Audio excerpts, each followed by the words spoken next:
कैसे बने सूर्यपुत्र यम मृत्यु के देवता? जाने ये रोचक कथा।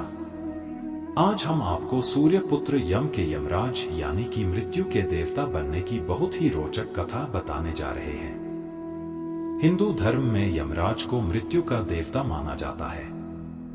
यमराज व्यक्ति की आत्मा को उसके कर्म अनुसार मृत्यु के बाद उपर्युक्त स्थान प्रदान करते हैं। यानी कि अगर किसी व्यक्ति ने अच्छे कर्म किए हैं तो उसकी आत्मा को स्वर्ग में स्थान प्राप्त होगा, वहीं अगर किसी व्यक्ति ने बुरे कर्म किए हैं तो उसकी आत्मा को नर्क की प्रताड़ना भोगनी पड़ेगी। यमराज न सिर्फ व्यक्ति को मृत्यु देते हैं बल्कि मृत्यु के बाद की यात्रा भी वही तय करते हैं। लेकिन क्या आप जानते हैं कि आखिरकार यमराज मृत्यु के देवता कैसे बने? वीडियो में आगे बढ़ने से पहले हमारे YouTube चैनल जीवन ज्ञान संगम को लाइक सब्सक्राइब करें और कमेंट में जय श्री राम लिख दे। आपका कल्याण ही कल्याण होगा। हमारे ज्योतिष एक्सपर्ट डॉ राधाकांत वत्स द्वारा दी गई जानकारी के आधार पर आपको बता दें कि यमराज को मृत्यु का देवता बनने से पहले खुद मरना पड़ा था। पृथ्वी पर मृत्यु का चक्र भोगने के बाद ही यमराज को मृत्यु के देवता का पद प्राप्त हुआ था। तो चलिए जानते हैं यमराज से जुड़े इस दिलचस्प किस्से के बारे में। पौराणिक कथा के अनुसार एक बार यमराज और शनि देव में युद्ध छिड़ गया था। अपनी अपनी माताओं के अधिकार के लिए दोनों भाई आपस में लड़ पड़े थे। कई महीनों तक युद्ध चलता रहा और शनि देव और यमराज के बीच का युद्ध भयंकर मोड़ लेने लगा। सूर्य देव समेत सभी देवताओं ने इस युद्ध को रोकने का प्रयास किया, लेकिन सभी विफल हो गए।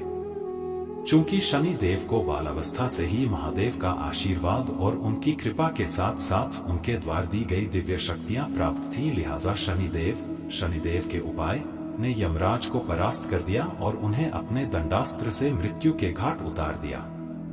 अपने पुत्र की मृत काया को देख सूर्य देव अत्यंत विचलित हो उठे।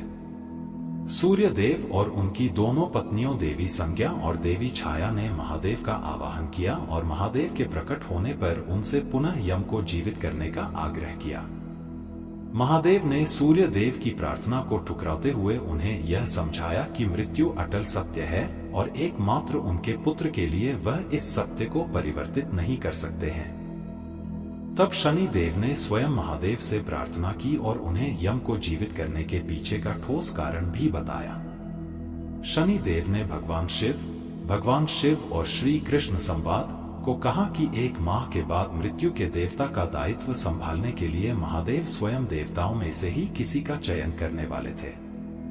इस चयन का आधार होता है मृत्यु के चक्र को पूरा करना। यम देवता पुत्र हैं, किंतु उन्हें किसी भी प्रकार की दैवीय शक्ति प्राप्त नहीं हुई थी। इसी कारण से वह अमृत से वंचित थे और उनकी मृत्यु हुई। इस तरह यम ने मृत्यु का चक्र सर्वप्रथम पृथ्वी पर पूरा कर लिया है। इस आधार पर महादेव को यम को न सिर्फ जीवित करना चाहिए बल्कि उन्हें मृत्यु का देवता भी बनाना चाहिए। भगवान शिव शनि देव के तर्क से प्रसन्न हुए और उन्होंने शनि देव के आग्रह पर सूर्यपुत्र यम को जीवित कर दिया। भगवान शिव ने सूर्यपुत्र यम को मृत्यु के देवता का कार्यभार सौंपा और इस प्रकार सूर्यपुत्र यम मृत्यु देव यमराज बने। तो ये थी यमराज के मृत्यु देव बनने की रोचक कथा। आज के लिए बस इतना ही। मिलते हैं तो वीडियो पर। जय हिंद, जय भारत।